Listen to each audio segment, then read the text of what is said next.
On fait une première table ronde avec une partie des invités du Livre Blanc qu'on vous invite à découvrir. Et on voulait commencer évidemment ce tour du monde avec nos invités et faire un petit panorama, comme on a pris l'habitude de le faire, des réjouissances, si on peut dire, qui concernent les femmes. À l'international ou en France, mais en tout cas on va en parler. Ma première invitée, c'est Mina Pouvez. Bonsoir Mina. Tu as un micro juste là-bas. Mina, merci. Tu es franco-iranienne, oui. Fraîchement embarquée dans l'aventure de l'équipe d'Elion. Oui, une petite année, oui. Dans la commission exécutive avec nous. Toi, tu es experte RH, c'est ton métier, c'est ta profession. Tu as travaillé de longues années à Euronews. Tout à fait. Donc, tu as l'habitude des équipes internationales, brasser du monde, etc. Mais donc, évidemment, Mina, je voulais qu'on parle de l'Iran.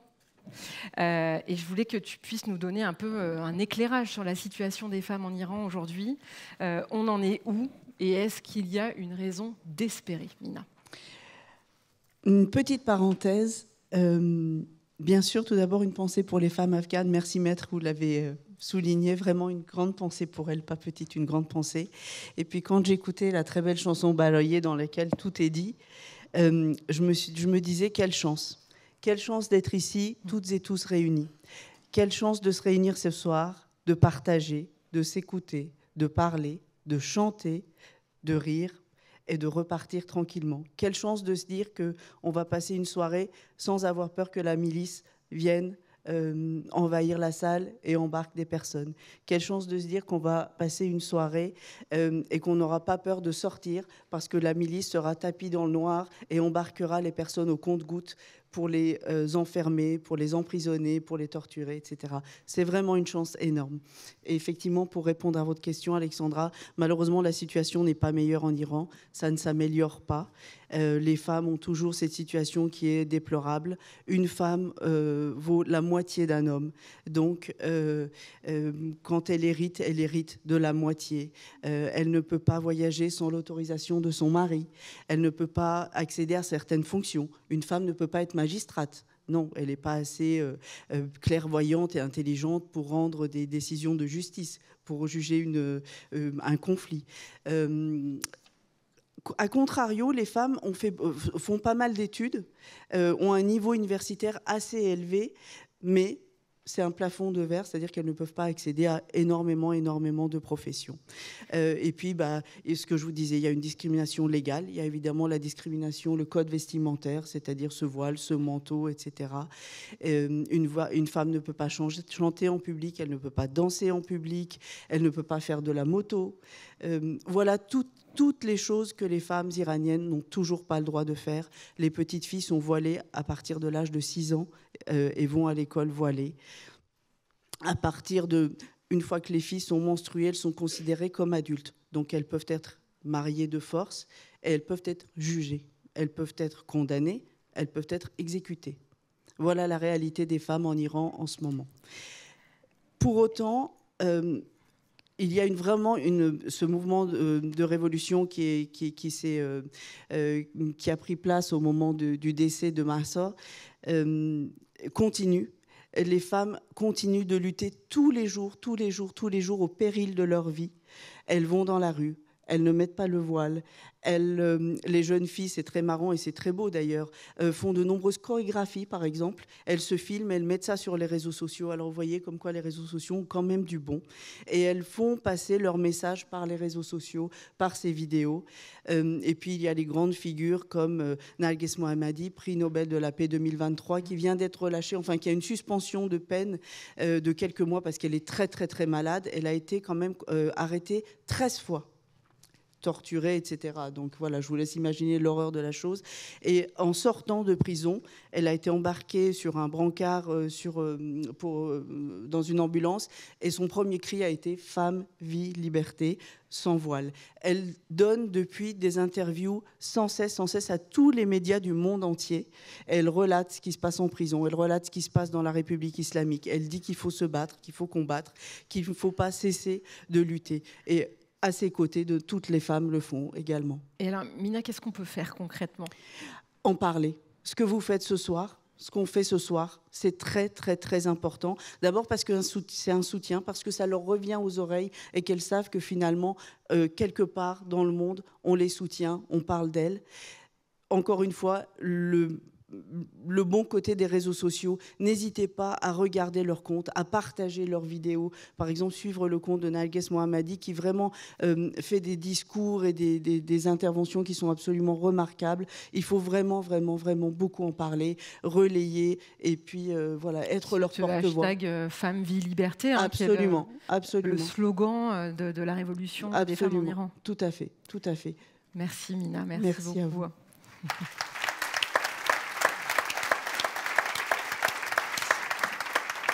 Pour poursuivre ce tour de table, je voulais donner la parole à Gila Clara Kessous, qui est artiste internationale pour la paix auprès de l'UNESCO. Certaines la connaissent déjà, parce que Gila est venue déjà à une rencontre des Lyonnes et elle reviendra au mois de juin. On voulait lui donner la parole parce qu'elle a une action en matière de diplomatie féministe qui est assez exceptionnelle et elle a accepté de nous faire une petite vidéo pour être présente malgré tout ce soir avec nous. Donc on va lui laisser la parole, c'est à Gila. D'abord, merci Alexandra de me permettre de pouvoir parler aujourd'hui dans ce cadre assez fabuleux que tu as réuni. Qu'est-ce que c'est que la diplomatie féministe? Alors, il ne faut pas avoir peur du mot féministe lorsque l'on emploie le terme relié à la diplomatie. Ce n'est pas une diplomatie excluante, c'est au contraire une diplomatie incluante. La diplomatie féministe, elle se définit sur 4 plans. Le premier, il s'agit de travailler à faire en sorte de donner une éducation égalitaire homme-femme sur la capacité à pouvoir gérer et aussi avoir accès à la gouvernance. La deuxième, c'est aider les femmes à s'autonomiser, en particulier au niveau financier, donc pour le continent africain en particulier en termes de priorité. La troisième, c'est aider les femmes à pouvoir être plus présentes dans les gouvernements, donc être représentatives de la gouvernance, et enfin, plus de femmes aux tables de négociation internationales. J'ai voulu réunir des femmes des différents gouvernements qui avaient signé les accords d'Abraham en me disant que Abraham, c'est très bien, hein, c'est le père de nombreuses civilisations que l'on connaît, mais Abraham, il n'aurait pas pu donner naissance à toutes les descendants de ces générations, et je voulais rendre hommage à ces femmes qu'Abraham a eues. D'un côté, Sarah, qui est la visionnaire, de l'autre côté, Hagar, qui est la résiliente. Donc j'ai inventé ces accords, qui sont les accords de Sarah et Hagar, pour essayer de réunir des femmes dans les gouvernements du Bahreïn, des Émirats arabes unis, du Maroc, d'Israël, pour faire en sorte d'avancer au niveau féminisme dans cette région du Moyen-Orient. Le 7 octobre est arrivé, donc ça a été un peu compliqué, et là j'ai voulu déployer l'idée de créer des International Accords for Women in Diplomacy d'un point de vue international et d'un point de vue africain. Pour l'instant, c'est vrai que c'est compliqué pour dire qu'il y a des changements profonds. Je trouve que ça va pas assez vite. Pour l'instant, on en est au niveau du réseau, donc on fait un petit peu ce que tu fais, hein. On essaye de mettre des femmes qui, par des a priori, par des idées de stéréotypes, n'auraient pas envie d'entrer en contact. Donc on essaye de casser déjà ces différents silos. On crée aussi des réseaux d'entraide par rapport aux différents, on va dire, dictats politiques. Et puis on essaye surtout de proposer à ces femmes de réfléchir l'avenir du monde, proposer de les faire intervenir dans des cadres de négociations internationales. Aujourd'hui, plus de la moitié de la population terrestre est de l'ordre du féminin. Et pourtant, on a presque aucune femme qui fait partie des diplomaties, des négociations internationales. Vous voyez personne, aucune femme aux tables de négociations internationales. Or, les négociations internationales, quand on touche à des guerres, quand on touche à des ententes bilatérales, au multilatéralisme, c'est le monde de demain. Donc, on ne peut pas se permettre comme ça d'être complètement exclu de ce qui va nous arriver. Donc, ce qui change, c'est déjà une mise en relation, une volonté de travailler sur des sujets hors droits des femmes, puisque pour moi, le droit des femmes, ce sont des droits humains, c'est pas les droits d'un genre par rapport à un autre genre. Il faut vraiment réinscrire le droit des femmes dans les droits humains. C'est pour ça que vraiment les hommes doivent s'engager sur la question des droits des femmes et donc permettre en fait aux femmes de pouvoir accéder ensemble au niveau gouvernemental et réfléchir à d'autres choses que les droits des femmes, donc pas uniquement des questions de sororité sororité, bien sûr, elles sont importantes, mais aussi des questions sur l'aide à l'arrêt de la guerre, des propositions vis-à-vis de la faim dans le monde, des réflexions sur l'IA, etc. 3 raisons d'espérer. Première raison d'espérer, cette femme qui est à la tête de la Tanzanie, qui est présidente de ce pays africain, qui, elle, est visionnaire, elle aide beaucoup les femmes également de son pays, elle a des ambitions pour l'Afrique aussi, elle va faire partie des personnes qui vont signer bientôt les accords internationaux, les accords africains de diplomatie féministe que j'ai créés. Donc pour moi, c'est vraiment une figure importante avec la présidente d'Éthiopie pour essayer de faire avancer les choses au niveau de l'Afrique. La deuxième, je dirais, ce sont les quotas. Marie-Pierre Rixain a choisi de mettre de nouveaux quotas en 2026, en particulier sur la gouvernance, la dirigeance, pas seulement dans les femmes dans les boards, mais aussi les femmes au niveau des COMEX. Donc pour moi, en fait, le quota va permettre d'avoir normalement, on va dire, un semblant de parité bientôt. Donc ça, c'est quelque chose que j'espère. Et puis la troisième raison d'espérer, c'est aussi ces nouvelles lois au niveau de la Commission européenne qui demandent une transparence absolue des salaires. Et ça, je trouve que c'est intéressant parce qu'à partir de là, il y a vraiment des choses qui vont être révélées et des choses en termes d'inégalité qui ne vont plus être possibles. On dit qu'on doit attendre 2082 avant d'arriver à une égalité de salaire. Je pense que les différentes régulations qui ont été adoptées par la Commission européenne permettront de faire vraiment une transparence absolue sur les différents salaires qui vont être publiés de toutes les entreprises et donc de pouvoir aussi mettre à jour des inégalités et de pouvoir les combattre. Ghila, merci beaucoup d'avoir été présente ce soir avec nous à nos côtés malgré la distance et merci d'avoir partagé votre regard avec nous ce soir. Merci à vous tous et excellente continuation. Merci. Merci à Ghila également, évidemment, invitée de ce livre blanc. On essaie de vous faire un petit florilège, même si on ne peut pas être exhaustif, on ne pouvait pas inviter les 35 personnes qui figurent dans le livre blanc. Donc on a choisi cet angle, cet éclairage. Florence Bergeau-Blaclair, merci d'être à nos côtés ce soir. Également présente, vous avez fait un podcast, le Café des Lionnes, avec nous. Vous êtes docteur en anthropologie, vous êtes chargé de recherche au CNRS et vous êtes spécialisé sur l'infiltration des réseaux fréristes et l'invisibilisation des femmes. Alors, je résume, mais c'est important de mettre des mots sur ce sujet parce que, alors, on en parle de plus en plus et parfois on a l'impression qu'on joue à se faire peur, mais vous allez peut-être nous dire que c'est pire que ce qu'on imagine. En tous les cas, vos travaux de recherche au CNRS portent sur cette infiltration et sur le décryptage des réseaux fréristes en France, dont on ne sait pas toujours grand-chose et on ne sait pas forcément bien en parler, ce qui nous met toujours extrêmement mal à l'aise. Et ça vous expose, vous, à des menaces très sérieuses et proprement intolérables. Et donc c'est pour ça que je voulais le dire, ça me paraît très important, parce que vous prenez des risques aujourd'hui pour votre métier, juste pour faire votre travail, et vous le faites juste en France. On parlait tout à l'heure de l'Iran, de l'Afghanistan, vous le faites en France. Pour quelle raison, vos travaux universitaires suscitent-ils une telle tentative de déstabilisation ? D'abord, Alexandra, permets-moi de te remercier pour cette soirée. La façon dont tu as introduit d'ailleurs cette soirée m'a beaucoup émue. Je pense en effet que nous, les féministes universalistes, nous sommes un peu attaqués en ce moment. Et c'est vrai que le 8 mars, ce qui s'est passé le 8 mars, c'était la honte. Donc, ça m'amène au sujet du frérisme. On a aujourd'hui 2 idéologies qui attaquent justement le caractère universaliste de ce féminisme. D'une part, la gauche radicale et d'autre part, l'islamisme. Et c'est très préoccupant parce que nous sommes en recul. Très nettement, et la voix que nous essayons de porter est de plus en plus inaudible avec ce qu'on appelle les néo-féministes qui nous appellent les fémo-nationalistes. Ce clivage amène un certain nombre d'intolérances et de menaces. Alors je ne dis pas que c'est parce que je suis identifiée comme fémo-nationaliste que je suis attaquée, mais ça compte aussi. Le mouvement frériste, d'ailleurs, n'est pas qu'un mouvement masculin. c'est aussi un mouvement féminin. Les sœurs musulmanes sont très actives.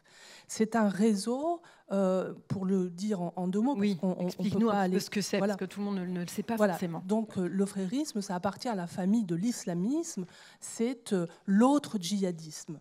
Il y a un djihadisme violent et il y a ce frérisme qui est un djihadisme subversif, c'est-à-dire qui utilise les forces de la société contre elles-mêmes.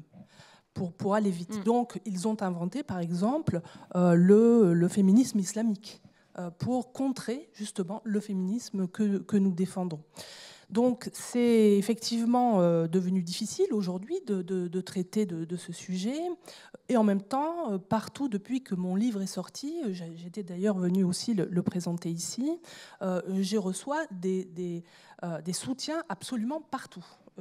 Pas que des femmes, aussi des hommes, mais qui me disent « mais tenez bon, on est avec vous ». Je pense qu'en France, nous sommes majoritaires à considérer que ce mouvement est très dangereux.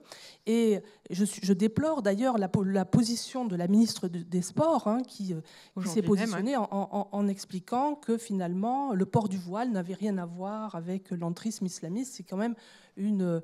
elle ne connaît pas manifestement ce dont elle parle, et en plus elle n'est même pas sur la ligne du gouvernement. Donc ça, c'est vraiment préoccupant que des femmes qui arrivent au pouvoir arrivent justement à dire de telles sottises. Oui, mais alors, parce que toi, ce que tu fais, c'est des travaux universitaires. Parce que je tiens à le dire, parce que c'est quand même, le cadre est important. C'est pas une opinion que tu viens défendre, c'est le fruit de travaux de recherche que tu as fait. C'est ça, c'est effectivement 30 années de recherche à l'intérieur de l'université que j'ai gardé un petit peu pour moi pendant des années, parce que c'était un message finalement qui ne passait pas, jusqu'à la sortie de mon livre il y a 2 ans, qui a obtenu une certaine médiatisation. Et à ce moment-là, on a commencé à me découvrir. J'ai commencé à parler un petit peu jusqu'à très haut, jusqu'au président. Donc il y a une prise de conscience, je le ressens, de nos politiques et de la société. Bon, maintenant, il va falloir agir, et en particulier contre ces 2 mouvements que j'ai cités, qui nous sapent en fait le moral. Est-ce que tu peux nous expliquer pourquoi on doit prendre au sérieux ces signaux faibles dont on parle comme ça dans l'actualité sans toujours comprendre ce que ça veut dire, et ces tentatives un peu régulières d'invisibilisation des femmes dans l'espace public, et on a souvent un peu de mal à distinguer ce qui relève du privé, pas du privé, de faits divers qui remontent dans les médias, cette question du voile dans le sport, on en parlait pas plus tard qu'aujourd'hui, tu parlais de la ministre. Est-ce qu'on est trop naïf ou est-ce qu'on est mal informé ? On est mal informé et puis on patine depuis 35 ans. C'est-à-dire que ce sont exactement les mêmes arguments qui sont mobilisés aujourd'hui qu'en 1989 lors de l'affaire des foulards de Creil, où on disait si elles ne mettent pas le voile, alors elles ne vont pas pouvoir aller à l'école, elles ne vont pas pouvoir faire du sport, etc. Sans se rendre compte que ce mouvement frériste, en réalité, est en train de constituer une société islamique à l'intérieur de notre société.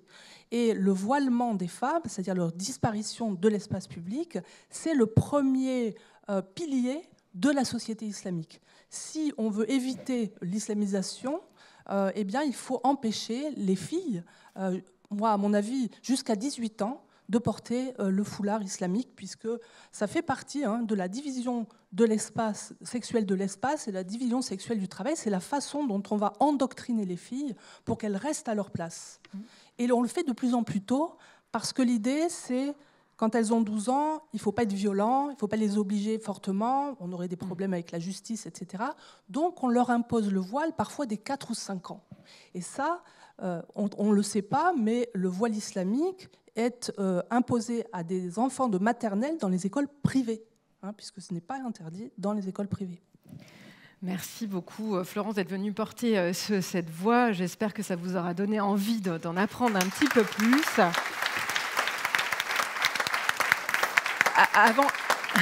Avant de laisser la parole à notre dernière invitée de la table ronde, je vais appeler Anne Delegge, parce que Florence, en fait, on a une petite surprise pour toi. On ne t'en avait pas parlé, mais on aime bien les surprises à l'équipe d'Elione, et on va peut-être juste donner un micro à Anne. Voilà.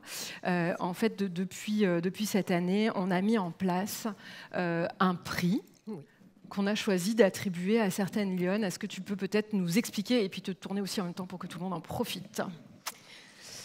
Ben, je vais vous le montrer, en fait. C'est le prix spécial Les Rugissantes pour les grandes voix des Lyonnes. Voilà. Merci beaucoup. Belle surprise. Vraiment, ce soir, il prend tout son sens. C'est-à-dire que le thème de la soirée, c'était effectivement faire résonner la voix des femmes.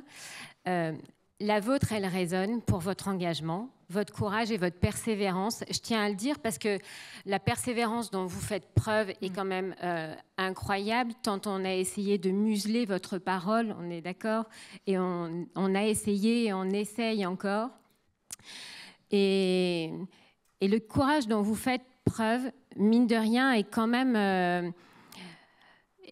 pour nous l'espoir de dire qu'effectivement, nos voix vont pouvoir continuer à résonner.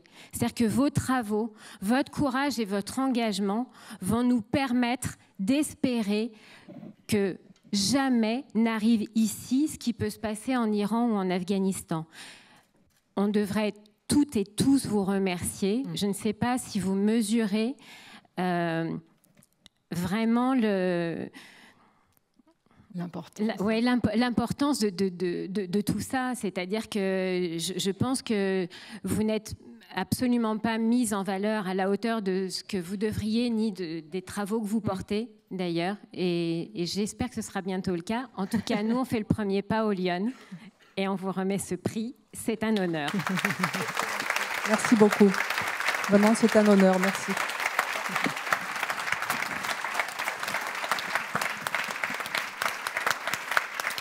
Merci beaucoup, Anne. Merci.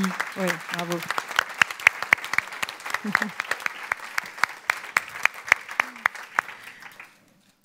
Merci beaucoup. Voilà. Jean, tu peux rester assis. On va accueillir notre dernière invitée de cette table ronde, de ce tour du monde. Oui, on a fait un petit... Là, c'est le thème de la première table ronde, Fabienne. Alors, j'accueille Fabienne Lévy, qui est une figure bien connue de la place lyonnaise. Fabienne Lévy est une femme politique, ancienne vice-présidente de la région Rhône-Alpes, à la culture notamment. Et puis, mais peut-être un portefeuille plus élargi, mais c'est que moi, j'ai ce souvenir de la culture, mais bref. Pas grave. Et ancienne conseillère municipale de Lyon également. Moi, je voulais vous entendre, Fabienne. Vous êtes également invitée du Café des Lyonnes et du Livre Blanc. Je voulais qu'on parle de la montée de l'antisémitisme, évidemment, et de la situation des femmes otages israéliennes. Vous êtes une femme politique, vous, aguerrie de l'exercice public, pour le meilleur et pour le pire, parce que c'est un exercice dont on sait qu'il est extrêmement âpre pour les femmes. Mais votre engagement dépasse largement la sphère institutionnelle, puisque vous participez activement à tout un tas d'initiatives qui visent à renforcer la place des femmes dans la société, à encourager leur présence dans les espaces décisionnels, à promouvoir des actions concrètes pour lutter contre les inégalités. Vous êtes vous-même issue d'une famille qui a été marquée par l'histoire de la Shoah, et vous portez également une mémoire vive et engagée dans la lutte contre la haine et l'exclusion. Vous prenez régulièrement la parole pour dénoncer la montée des actes antisémites, et malheureusement, Dieu sait qu'il y en a, et vous militez activement pour une mobilisation collective face à ces menaces. Je voulais qu'on puisse prendre le temps d'échanger avec vous sur cette montée de l'antisémitisme en France.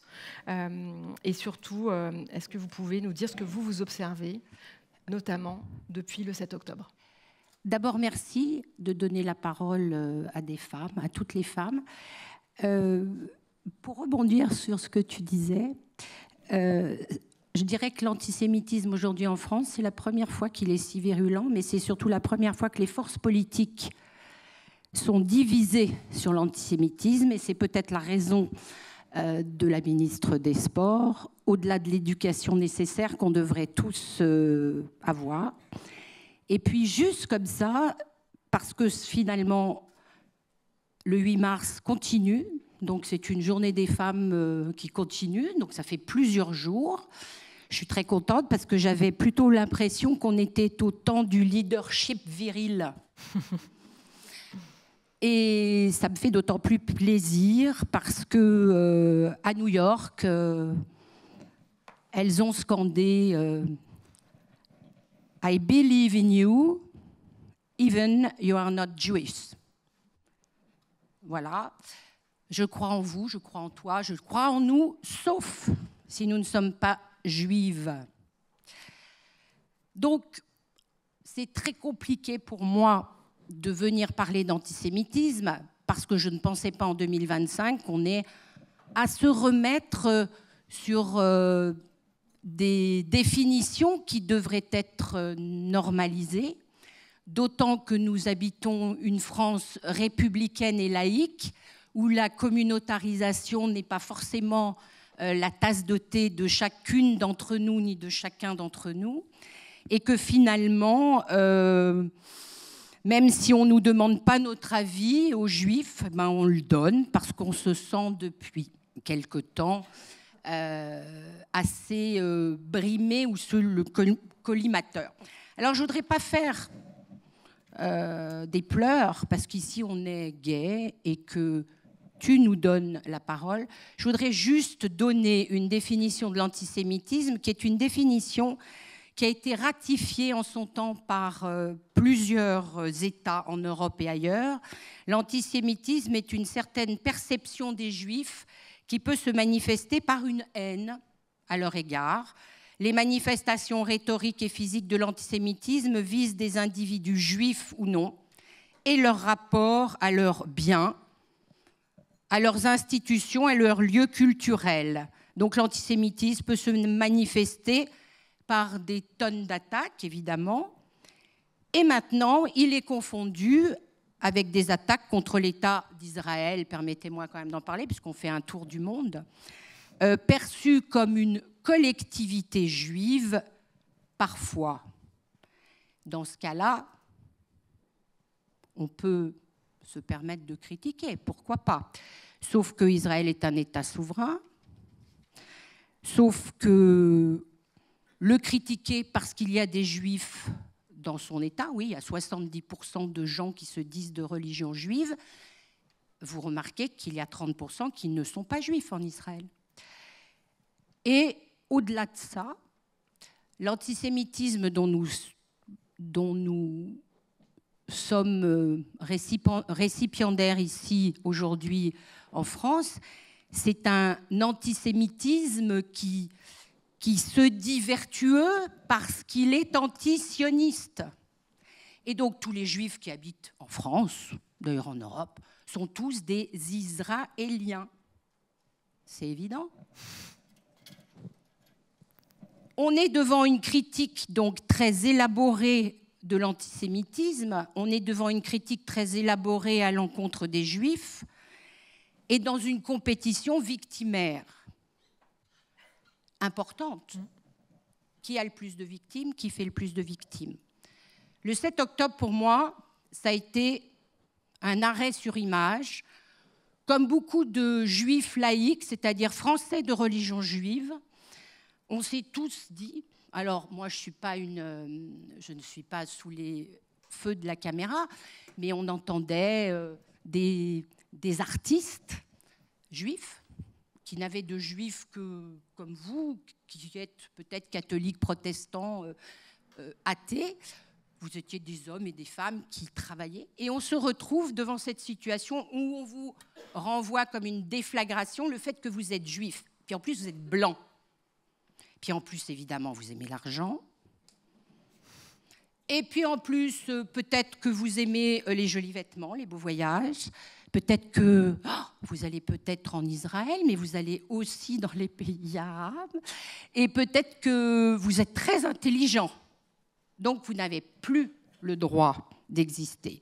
Et cette confusion entre ce qui est la vérité de l'homme ou de la femme normale, moi, m'a fait beaucoup de mal. Et j'ai pris énormément de notes, beaucoup trop. Pour parler 5 minutes, je vais m'arrêter tout de suite. Mais Jean Emery, dans les années 60, parlait de haine vertueuse, de ces nouvelles formes d'antisémitisme qui, au couvert de l'antisionisme, mettaient cet antisémitisme comme quelque chose de normal. Et puis, c'est d'autant plus normal, et je tenais à le dire, parce qu'être antisémite, c'est se battre contre les forces du mal. Les Juifs buvaient le sang des enfants. Pour les chrétiens, ils comprendront. Et puis les Juifs, finalement, étaient était le diable, montée exponentielle dans un vrai inconscient. Et donc, on est tous ici dans notre lâcheté. Moi, la première, on se connaît depuis très longtemps, Alexandra. Vraiment, je ne pensais pas être obligée un jour de remettre dans différentes associations, dans des lycées, dans des écoles où on me dit la Shoah, ça n'a pas existé, ou qu'on me dit ah mais moi je suis musulman et je ne suis pas français. Ah bon, tu es musulman et tu n'es pas français? Oui. Et toi, tu t'appelles Lévi, donc tu es juive? Ah non, non. D'abord, tu ne me tutoies pas. Je m'appelle Fabienne Lévi. Je suis française. D'ailleurs, tu as une carte d'identité? Et de me répondre, mais ça sert à quoi d'avoir une carte d'identité française? Je finis par là. Pour moi, la laïcité peut sauver ça. Parce que la France est un très beau pays, qu'on a les moyens de vous faire parler, et que l'Europe peut aussi se dire qu'il faut qu'elle puisse avancer. Voilà. Merci Fabienne, merci beaucoup.